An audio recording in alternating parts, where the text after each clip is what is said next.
মানে তার কাছে এটা কোনো বিষয় না, মানে ইট ফিলস লাইক যে আই ফাক সামওয়ান এন্ড আমি এসে বললাম জানাম সরি, আমি তো আরেকজনের সাথে রাত কাটে আসছি, তুমি আমার মাফ করো, মানে আর সে অ্যাকসেপ্ট করলো, এটা মানে একদম হয়ে গেল।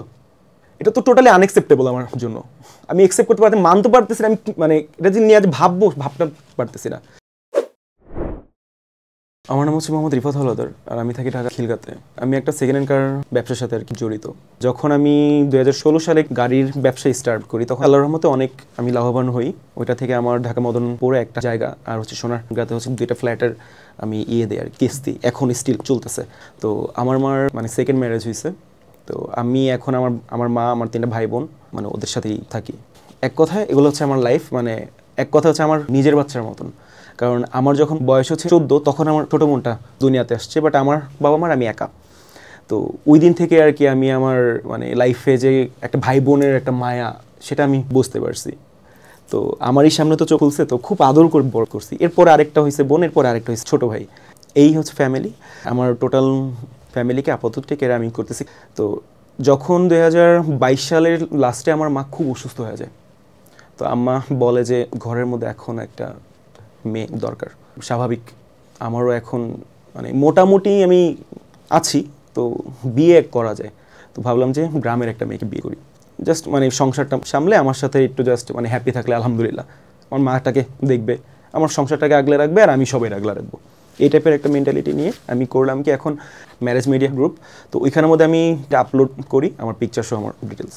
তো দেন অনেকগুলা মেয়ের মাঝে একটা মেয়েকে ভালো লাগছে, যাকে স্পেশালি আমার মার চয়েস দিচ্ছে। আমার তার সাথে কনভারসেশন হয়, আমি আমার ছবি তাকে দিয়ে আমার ফ্যামিলি তার সম্বন্ধে সব কিছু বলি। সে হচ্ছে কুমিল্লার, ভিডিও কলে তাদের সবার সাথে, তারাও আমাকে দেখছে, আমরাও তাদেরকে দেখছি। ওরা টোটালি গরিব একটা ফ্যামিলি। আমার যেরকম দরকার, মেয়েও মাদ্রাসার, আলহামদুলিল্লাহ আমার আর কি একদম সোনায় সোহাগা। কথাবার্তার মধ্যে মানে এখন হচ্ছে যে তারা এসে দেখবে আমাদেরকে, বললাম ওকে ওয়েলকাম। এখন মানে ওই দিন রাতের থেকেই আমি ব্লক, আমি টোটালি শকড, মানে কী হইলো বুঝলাম না। 2 জায়গায় ব্লক, আমি তো আর তাকে ডাইরেক্ট কল করে তার তো ছোটো হইতে পারি না। তো আমরা বললাম ওকে ফাইন। আবার সেখান থেকে আমার মা কিন্তু চয়েস করছিল মেইনলি 4 জনকে। তো বললাম যে মা সমস্যা নেই, 3 জন আসছে লাইনে, একটু আগে যাই। তো এখান থেকে আরেকটা মেয়ে আসছিল শনি রাকড়ার। তো আমরা আবার গেছি প্রায় 4 দিন বাদে তাদের এখানে। সো ওইখানে গেলাম, মেয়েদেরকেও আমাদের ভালো লাগছে, আমাদেরও তাদেরকে ভালো লাগছে। এখন তারা এসে আমাদের বাসায় দেখবে, আমরা তো তাদের বাসা থেকে আসলামই, মেয়েকে দেখে আসছি ওই দিন রাতে। আগের জন সে আমাকে কল দিচ্ছে, সে আমাকে বললো যে কেমন আছেন, ভালো আছেন। আমি বললাম আপনি আমাকে ব্লক করছেন, এতদিন বাদে আপনি কল দিচ্ছেন, আজকে 4-5 দিন হয়ে যাচ্ছে। আপনারা যারা ইউএই, ইউএসএ, কানাডা, ইউকে এবং ইউরোপের দেশগুলোতে আছেন, তারা বাংলাদেশে অতি সহজে এবং দ্রুত টাকা পাঠাতে ব্যবহার করুন ট্যাপট্যাপসেন্ড। কেন ট্যাপট্যাপসেন্ড ব্যবহার করবেন? কোনো ট্রানজ্যাকশন ফি নেই, দ্রুত ও সহজ ট্রানজ্যাকশন, অন্যদের তুলনায় ভালো এক্সচেঞ্জ রেট, সরাসরি ব্যাংক, বিকাশ বা নগদ অ্যাকাউন্টে টাকা পাঠানোর সুবিধা। আমাদের স্পেশাল প্রোমো কোড লাভ ব্যবহার করলে প্রথম লেনদেনে বোনাস পাবেন। ইউএই থেকে 50 দিরহাম, ইউএসএ থেকে $10, কানাডা থেকে 10 কানাডিয়ান ডলার, ইউকে থেকে 10 পাউন্ড এবং ইউরোপ থেকে 10 ইউরো। বিদেশ থেকে বাংলাদেশে সহজে এবং ঝামেলা মুক্তভাবে টাকা পাঠাতে ব্যবহার করুন ট্যাপট্যাপসেন্ড। মানে এটা টোটালি আমার স্ট্যাটাসের বাহিরে, আপনি টোটালি আমাকে ইনসাল্ট করছেন, নট অনলি আমাকে, আমার সম্পূর্ণ ফ্যামিলিকে। ইভেন কি এত কিছু বাজার করে রাখছে সেগুলো নষ্ট হয়ে গেল। ওরা 7-8 জন আসার কথা, 12,000-এর মতন জাস্ট আমি বাজারই নিয়ে আসছি। তো বলে আপনি কি আমাকে আপনার কাছে নেবেন? ডিরেক্ট, একদম ডিরেক্ট। একে তো আমার মার চয়েস, দ্বিতীয়ত আমারও তাকে অনেক বেশি ভালো লাগছে। তো মানে ওই যে আছে না যে মানে ইটস সামথিং ম্যাজিক্যাল। তো আমার মারে বললাম মা এই টাইপের কথা বলতেছে, আমি বুঝলাম না কিছু। তো আম্মা বলে যে ডাইরেক্ট নিয়ে আসার কথা বলতেছে, হয়তো মেয়ের একটু সমস্যা, তুই একটু কল দিয়ে কথা বলতে বললাম। তার মার যত বদনাম, এই 3-4 দিন আগে যাকে আমি সাধু মহিলা মনে করছি, তার মেয়েকে মারধর করে, তার মেয়ের একটা ছেলের সাথে বিয়ে দিতে চায়। তো যার কারণে আপনার সাথে দিবে না, কিন্তু আমার আপনাকে ভালো লাগছে। বললাম যে আমাকে 2-3টা দিন দেন, আমি ভেবে আপনাকে জানাই। তো এর মাঝখানে আমাদের কিন্তু কন্টিনিউয়াসলি কিন্তু চ্যাটিং হচ্ছে, সে আমার মাকে কল দিচ্ছে। একটা ছেলের জন্য লাইফে সবচেয়ে ইম্পর্টেন্ট কি, তার লাইফ পার্টনার তার মার খোঁজ খবরটা রাখবে। তো আমি দেখতেছি আমার অসুস্থ মা তাকে কল দিচ্ছে, মা আপনি কেমন আছেন, ডাইরেক্ট মা, নট আন্টি, ডাইরেক্ট মা। এইখানের মধ্যে আমরা তো ছেলে, ধুর ঘোড়ার ডিম, যা হয়েছে বাদ, আগে যাই। মানে অন্তর থেকে আছে না, এই মেয়েটার হাতে যদি আমি কখন বাহিরেও যাই, 3-4 দিন ঢাকার বাহিরেও যাই, যদি কোনো গাড়ি আনতে, আমার মাটাকে আমি রেখে যেতে পারবো। আমার মাও বললো মেয়ে তো ভালো, আমার খোঁজ খবর নেই, ওর মার কি সমস্যা জানি না। আম্মা বললো যে মা তুমি কি আসতে চাবা, তুমি থাকতে পারবা, আমার ছেলের আর্নিং বেশি না, তোমাকে হয়তো একটা শাড়ি একটা নাকের ফুল দিয়ে আপাতত আমরা ঘরে উঠাইতে পারবো, আমাদের সংসারটা এরকমভাবেই চলে। এখন সে বললো হ্যাঁ মা কোনো সমস্যা নেই। সে বলছে তার নাকি বিয়ে হয়ে যাবে ওই ছেলের সাথে, জোর জবরদস্তি। বললাম তাহলে এখন আমি কী করবো, কয় তুমি চলে আসো। যেই কথা সেই কাজ করলাম, কি একটা গাড়ি ভাড়া করলাম, নিয়ে চলে গেলাম। আর এর মাঝখানে আমি কিন্তু চাইনিজ মার্শাল আর্টের মাস্টার, চায়না থেকে শিখে আসা, সো আমার কোনো টেনশনই আসছিল না। আর এর মাঝখানে আমি ওইখানে যেতে যেতে আমার মেয়ের দিকে শাড়ি শুরু সব মানে একদম কিনে বসা, একদম রেডি। আমি গিয়ে জাস্ট দাঁড়াইছি, প্রায় 2.5-3 ঘন্টা বাদে সে আসছে, তাকে নিয়ে চলে আসছি। এসে ওই দিনই বিয়ে, সে আসছে তো খালি হাতে, তার বার্থ সার্টিফিকেট ছিল না, তার অন্য কিছুই ছিল না, যার কারণে সরাকাবিন জাস্ট মানে মৌখিক ইসলামিক তরিকায় সুন্নতি বিয়ে আমরা করে সংসার করে স্টার্ট করছি। তখন তার মাকে আমরা কল দিছি যে আপনার মেয়ে তো মানে এসে পড়তে চাইছে, তাই নিয়ে আসছি। আমার মা বলছে, তার মা আমার মার সাথে আকুত্ত ভাষায় কথাবার্তা, মানে বুঝে গেছি ওনার মেয়ে যা বলছে একদম ঠিক বলছে। আমি টোটালি বলে দিছি তুমি কি তোমার বাপ মা চাও নাকি আমাদেরকে চাও। বলছে আমার বাবা অনেক ভালোই, মাঝে মধ্যে বাবার সাথে, কিন্তু তোমার বাবার নিয়ে আমার কোনো টেনশনই নেই, উনি অ্যাকচুয়ালি ভালো একটা মানুষ। তো আমাদের 3টা মাস ভাইয়া আল্লাহর রহমতে নবীজির দয়ায় খুব সুন্দর মতন সংসার চলতেছিল। আমি খুব হ্যাপি ছিলাম, খুব হ্যাপি, মানে আমার লাইফের মনে হচ্ছে মানে আমার এটা ঘর না, জান্নাতের মধ্যে আছি আমি। 3 মাস বাদে সে আমাকে বলে তার যেতে হবে। কোথায় যাবা? বাসায় যাব। কেন? তার বাবা অসুস্থ। বললাম চলো যাই, তোমাকে নিয়ে যাই, কিন্তু তোমার মানে তুমি যেহেতু বললা তুমি ওইখানে গেলে তারা আটকাইতেও পারে, আমি আমার বোরে ওইখানে কোন ভরসাতে পাঠাবো, মানে অলরেডি কিন্তু 1-1.5 মাসের কিন্তু কনসেপ্ট। তো সে বললাম যাবে, বললাম ওকে ফাইন, তাহলে আগামী শুক্রবারে যাই। কয় না কালকেই যাব। এই তখন তার মধ্যে দেখলাম জেদ। 3 মাসের সংসারে দেখছি ভালো একটা নারী, এখন দেখলাম জেদ টোটালি। মানে আমি যাব বলছি, যাব মানে আমি যাবই, তুমি নিবা নাকি এটা বলো, না হলে আমার ভাড়া তো আমি একা যাই। আমি 3 মাস বাদে একদম টাস্কি খেয়ে চেয়ারের মধ্যে বৈশাখ মোদি তাকায় রয়েছে, আমি কী দেখতেছি, আচরণটা এরকম, চোখ রাঙিয়ে, আমার তাও হাজব্যান্ডের সাথে, টোটালি শকড। কী দেখতেছি আমি। এর বাদে বললাম কবে যাবা? কালকে যাবা? হ্যাঁ। বললাম ওকে, তো কালকে কখন? দুপুরে উঠা যাই, যেহেতু রাত্রে আমরা ওইখানেই থাকবো, তাহলে থেকে পরের দিন আবার চলে আসবো, নাহলে 1-2 দিন থেকে আবার আসবো না। কয় না কালকে সকাল 7টা বাজে যেতে হবে। আমার দুপুরে কাজ ছিল, আমার একটা গাড়ি সেল হইতো, বাট ওর জন্য হইলো না। করলাম কি, কাস্টমারকে না করলাম, 7টা বাজে উঠে বেরোলাম, 8টা বাজে বাসে উঠে আমরা রওনা। নামবো এমন সময় বলে যে এইখানে নামবো না। বললাম কোথায় নামবা? কুমিল্লাতে নামবো, শাসনগাছা।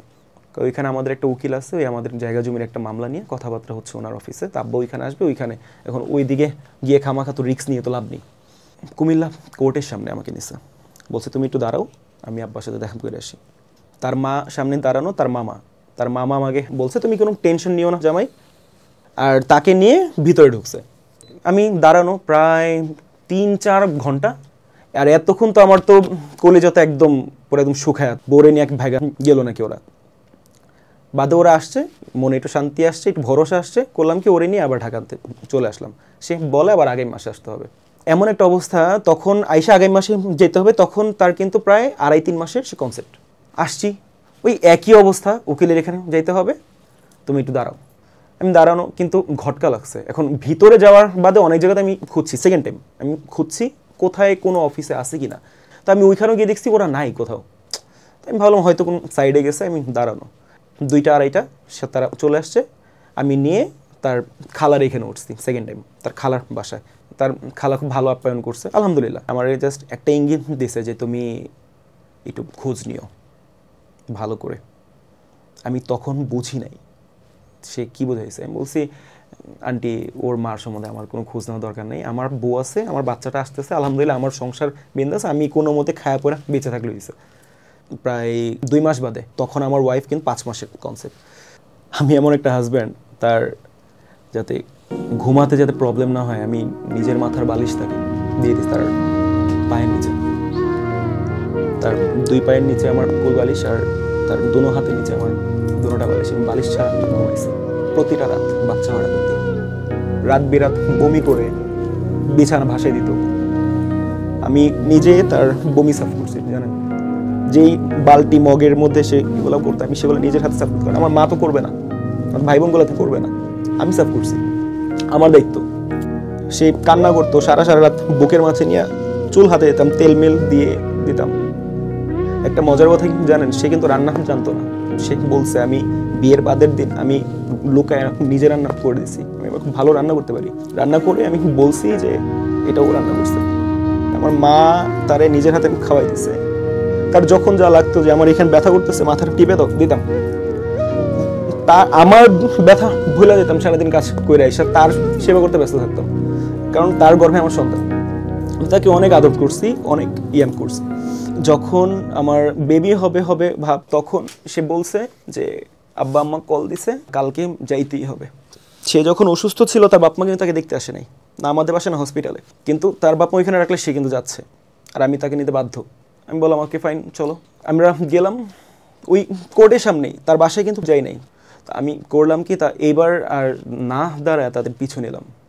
আস্তে আস্তে করে লুকায় টোকায় আমি গেছি, দেখছি তারা বারবার সবাই কিন্তু পিছে দেখতেছে আমি কোথায়, আমি আসি কিনা বা তাদের পিছে আসতেছি কিনা। আমি দেখলাম যে তারা নারী ও শিশু যে একটা কোর্ট থাকে ওইটার মধ্যে তারা উঠছে 6 তলায়। তারা সামনে থেকে উঠছে, আমি পিছন সাইড থেকে উঠে ওই দিকে আসছি। এসে দেখতেছি একটা ছেলে কাঠগড়াতে দাঁড়ানো, আর সে এই কাঠগড়াতে দাঁড়ানো। আমি দূর থেকে সব কিছু ফলো করতেছি। আমি ওই দিন জানতে পারি আমার ওয়াইফের নাকি আরেকটা সংসার ছিল আগে, আর ওটা তার হাজব্যান্ড। ইভিন তার একটা বাচ্চাও আছে। ওদের মধ্যে ডিভোর্সের মামলা চলতেছে, স্টিল ডিভোর্স হয় নাই, এখনও তাদের মামলা স্ট্রে করা। সে লিগালি ওই ছেলের ওয়াইফ, তাদের ওইখানের মধ্যে কাবিননামা আছে। আর ইভেন কি সে যখন আসছে আমার কাছে ভেগে, সে ওই সংসার থেকে আসছে। জানার পর আমি চুপ, কারণ আমার এখন বেবি 6 মাস। আমি আবার নিচে এসে দাঁড়ানো, আমি চুপ, আমি তারে কিচ্ছু বুঝতে দেই নাই, কিচ্ছুই না। আমি ওখান থেকে চলে আসি, ঢাকায় এসে তারে আমি জিজ্ঞেস করে তোফাকে জীবনের প্রথমবার তুই হাজব্যান্ড, তুমি থেকে তুই চলে আসলো, তুই কেমনে জানলি? ওই থেকে ঝগড়া শুরু। তো আমি ওই দিন থেকেই সংসারের খরচ আমি একদম স্টপ করে দিছি। তারে কিছু দেয়া, সে কিছু খাইতে চাইলে কিছু খাওয়ার আনা, ভাই মন থেকে মানতে পারতেছি না। আর ওই দিন থেকে আমার মার কথা সে ভুলে গেছে। আমার মা এখন তার শত্রু, আমার মা তাকে মারতে চায়। সে তার বাপ মাকে জানাইছে আমার মা তাকে মারতে চায়। সে নাকি ঘুমাইলে আমার মা নাকি বালিশ নিয়ে তার মুখের মধ্যে টিপ দেয়। আমার মা নিজে উঠতে পারে না বিছানা থেকে, তার নাকি বালিশ নিয়ে টিপ দেয়। এভাবে ঝগড়াঝাটি করে সে এখন তার একটাই দাবি, বাচ্চা ওইখানে হবে, নানা বাড়িতে, বুঝো নিয়া ওইখানের মধ্যে দিয়ে রাতটা স্টে করে চলে আসছি। আমি প্রায় 7-8 দিন আমি তার কোনো কল দিই না, তার সাথে কোনো কথা নাই। তখন সে আমাকে এইভাবে বলতেছে যে কী হয়েছে আমাকে বলো, আমি তো মাফ চাইছি। মানে তার কাছে এটা কোনো বিষয় না, মানে ইট ফিলস লাইক যে আই ফাক সামওয়ান, অ্যান্ড আমি এসে বললাম জানাম সরি, আমি তো আরেকজনের সাথে রাত কাটে আসছি, তুমি আমার মাফ করো। মানে আর সে অ্যাকসেপ্ট করলো, এটা মানে একদম হয়ে গেল। এটা তো টোটালি আনএক্সেপ্টেবল আমার জন্য। আমি অ্যাকসেপ্ট করতে পারতে, মানতে পারতেছি না। আমি মানে এটা যে নিয়ে আজ ভাবতে পারতেছি না। কিন্তু ওই দিন থেকে তার পিছু লাগছি আমি, তার অতীতের ঘটনা আমি ঘাটানোর চেষ্টায় আছি। ভাই আস্তে আস্তে আমি যা জানতে পারছি, মূল কাহিনী এখন স্টার্ট। এই থেকে এখন অবধি সে আমার বাসায় আসে নাই। বাচ্চা হইতে দেখছি। বাচ্চা যখন 1 মাস বয়স, তখন আমি বাচ্চা নিয়ে মানে হাঁটা আরম্ভ করছি।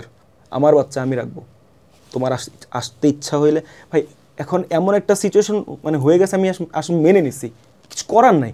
কারণ আমি একটা ব্রোকেন ফ্যামিলি বয়, আমার মেয়েটা যে বাপ মা হারা হবে আমি এটা চাচ্ছিলাম না। আমি জানি কিন্তু ব্রোকেন ফ্যামিলি যারা হয় তারা কীরকম হয় আমি জানি।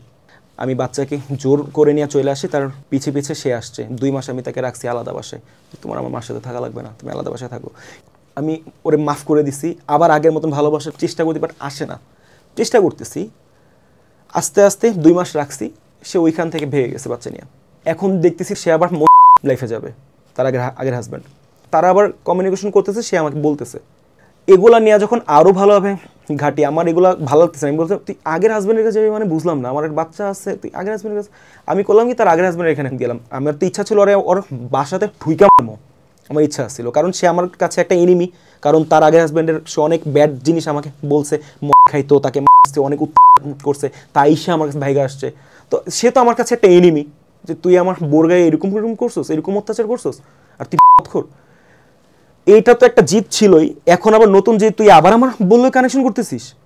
আমি গেছি তার বাসায়, ডাইরেক্ট দরজার মধ্যে লাথি মেরে ঢুকছি। সে আমারে দেখে তো টাসকি।